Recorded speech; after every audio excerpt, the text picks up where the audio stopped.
It's no secret that Washington, D.C. is an expensive place to call home. To combat the rising cost of rent, the city has established several affordable housing programs. And if you've read this story in its entirety, you should already be familiar with the inclusionary zoning program. Another program the city offers is called the Affordable Dwelling Unit Program. ADU started years ago, I think, whenever the district had an opportunity to create affordable housing. I kind of call ADUs like the Wild West of affordable housing.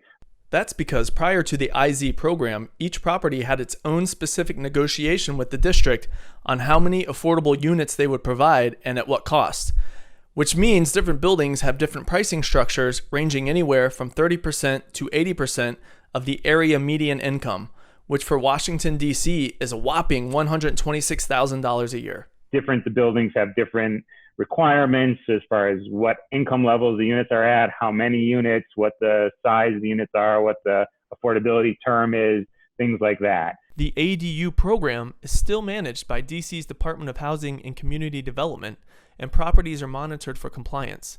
But the properties are harder to find because there's no centralized lottery system like the inclusionary zoning program.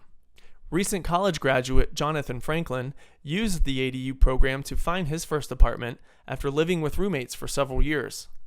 I heard about the ADU program from one of my friends from undergrad. So she lived in a place in Northeast DC, and I asked her, I was like, oh, this place is, not saying, not trying to be offensive, but I was like, this is like a very nice place.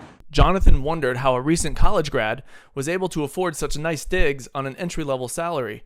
He found that unlike the IZ program that essentially finds the properties for you, the ADU program requires you to do some research and reach out to properties on your own. So you kind of have to do your homework, know where you're shopping in terms of the location, in terms of the city. And after providing proof of income and eligibility, he was able to move in within a month of calling. And for Jonathan, it's a special feeling having his own place in a city with sky-high rents. Not that many people can say that they live by themselves in the district or in DC proper. I do say it's an accomplishment.